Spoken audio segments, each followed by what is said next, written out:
As I climbed in the car, I found I was still in shock. 20 years of my life given to the company, only to have it all come crashing down in a single afternoon because they felt my position had become redundant. They called me down to HR, offered me a severance and a thank you, and escorted me out. It all felt so surreal. Leaving the parking lot, I wondered what I would do next. I could probably find another job rather fast, but did I really want to? I had given up so many nights and weekends, lost the love of my life, and missed out on so much because of work. Maybe now was the time to live a little. I pondered my next move the entire drive home, thinking about all of the possibilities, and as I pulled into my driveway, one thought started working on me more than any other. When I was a kid, we used to go camping every summer in a national park. We usually tried to visit a new park each year, and I got to see most of them before I went off to college. We would hike the trails, sleep under the stars, and sing campfire songs as we roasted marshmallows. It was a feeling I missed more than anything, especially since work had kept me from the last camping trip before my dad died. Before I did anything else that evening, I started planning a trip in my head. I would need to buy most of the new gear, and I would need to find the perfect spot for a solo excursion.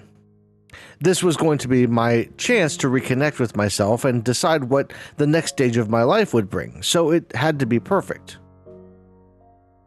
The next week was filled with online searching and visits to different stores to pick up gear.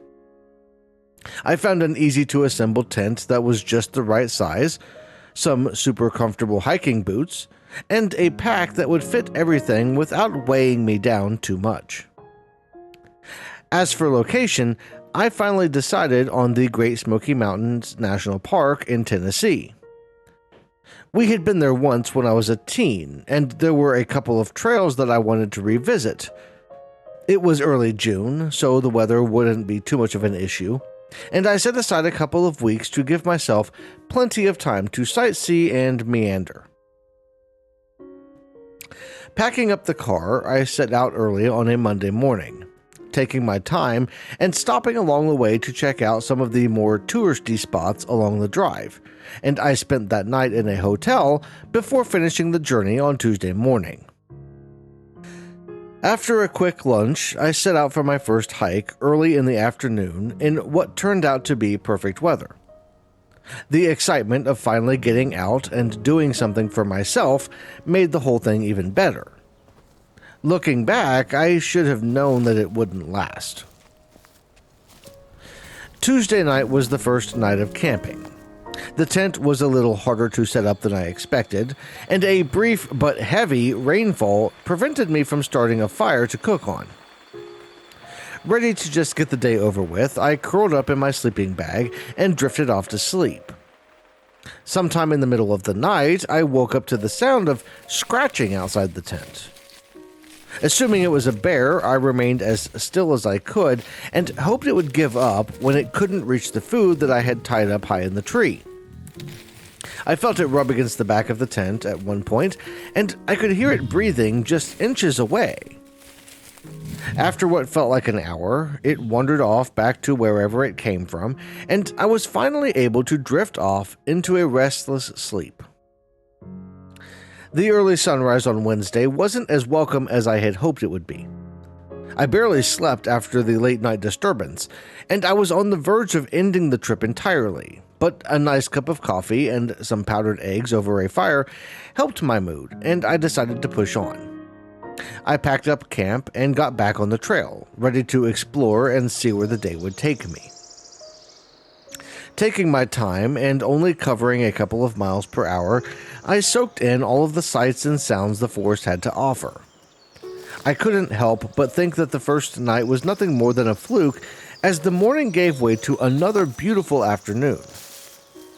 I spent the evening at an overlook where I could see the sun setting through the trees as I set up camp, and I couldn't believe that I'd almost thrown in the towel and gone home. A nice warm dinner over a crackling fire under the stars set the mood, and I found myself really relaxing for the first time in years. This was what I had come out here for. The sound of crickets chirping and birds singing their last songs of the day filled the air, and before long I was settling in for night 2 in the tent. I was just drifting off to sleep when I heard what had to be the same bear from the night before rummaging through my sight yet again. This time, I heard a tree branch snap as it tried to get at the food that I had tied beyond its reach, and it started growling and pacing around my tent as if trying to convince me to come out and get the food down. After an hour of pacing, it finally grunted and moved back off into the forest.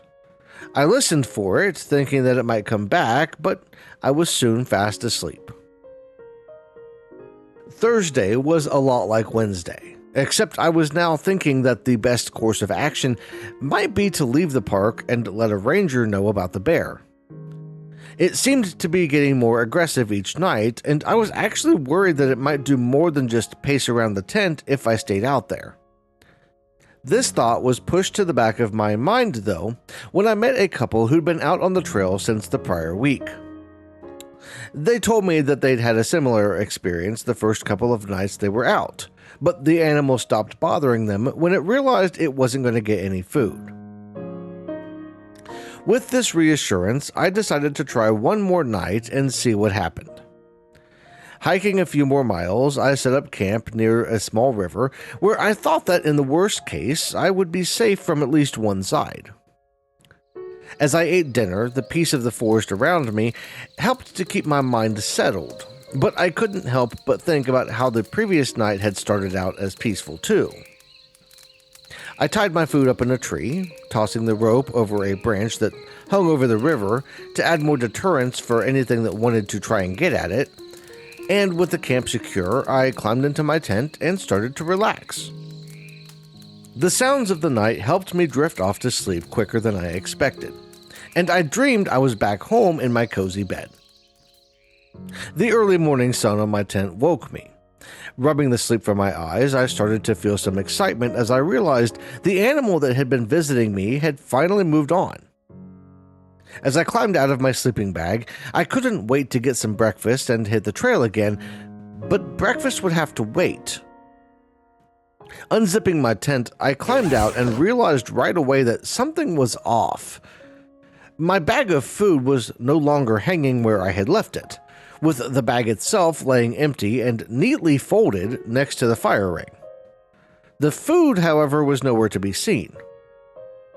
As I looked around, I found footprints in the mud next to the river. They weren't like any animal I had ever seen, almost like a cross between a bear and a human, with 5 distinct fingers and claw impressions that went out as far as the actual fingers.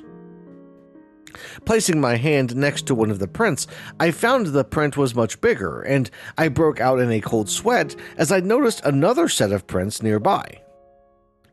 The set I had been focusing on was the smaller of the two, but there were definitely more than one animal. Not only that, the tracks seemed to originate from the river, meaning that whatever made them had come out of the water. I knew at that point that I had to get out of the forest as soon as possible. Packing up my remaining gear, I looked at the map and discovered that I could cut through the forest and get back to the parking lot by lunch. Quietly thanking my dad for the wilderness survival knowledge that he had crammed into me as a kid, I set off through the trees. I had only been hiking for about an hour when I realized the sun had faded behind some clouds. That by itself wouldn't have been the worst thing, but the sound of distant thunder told me that things were about to get rough. I wasn't ready for the rain, but it still arrived within a few minutes, coming down in buckets. Knowing that I couldn't keep going without getting lost, I was about to just sit down and wait it out when I saw a cabin about 30 feet ahead. Pushing through, I made it to the porch, finding the place to be abandoned. Assuming that it was some off-season hunting cabin, I tried the door, and thankfully it was unlocked. Going inside, I set down my bag and I prayed that the rain would pass soon so that I could get out of there. As I took stock of the situation, though, I realized there was something on the far wall. It looked like newspaper clippings, but I wasn't sure what they were about until I got a little closer. Reading over the headlines, I noticed they were all about missing hikers. Some were from the previous few years, but there were others that dated back almost a century. Most were solo hikers, though there were a couple of duos and even one or two small groups. I thought for a second that someone might be tracking some kind of conspiracy. Then I saw a handwritten note off to the side. "Let's see if we can do better this year." Signed with a heart. I think the full realization of what I was looking at was lost on me at first, at least until I saw the picture hanging above the fireplace. The couple I had met just the day before was standing in the middle of the frame, the mountains behind them covered in snow. Making my way to the door, I heard voices outside and decided to grab my bag and duck inside a closet just as someone entered the cabin. A crack between the door and the frame allowed me to get a glimpse of the man and woman as they walked through the room. "I don't know where he went. I lost the scent in the rain," the man said. "The first one of the year and you botched it," the woman replied. "Just give me a few minutes to relax and we can get back out there. Even if we can't find him today, he can't hide from us tonight." The man was now sitting on a chair in the corner. There was nothing but silence for the next few minutes as the woman paced around the room, waiting on her partner to get back up. Once or twice, I thought she was going to open the closet door, but she only turned around and continued her pacing. I was just starting to feel like I couldn't stand being in the tight space any longer when the man finally stood back up and headed for the door. Even after I was sure that they were gone, I waited in the closet for about another half an hour before slowly creeping out. I could see the sun had started shining again, coming through the windows of the cabin. And hoping that they had left the area, I made my way back outside and started moving as fast as I could through the forest. I felt like I was being chased the whole way back to the parking lot, but I didn't stop or turn around to find out. The sight of my car made me jump for joy, and after fumbling with my keys for a little longer than I should have, I managed to get the door unlocked and get inside, locking it behind me and feeling a rush of relief to see the empty parking lot all around. More than ready to get home, I put the key in the ignition and turned, only to hear complete silence in response. No matter how many times I tried, the result was the same. So that's how I got here, sitting in my car, afraid to get out and check under the hood as night creeps in. This trailhead isn't the most popular, and I'm afraid that no one else will get here in time to help. My only real hope is that someone will find this note and stop these psychopaths before anyone else gets hurt. I don't know who or what they are, but I can feel them watching me even as I write this.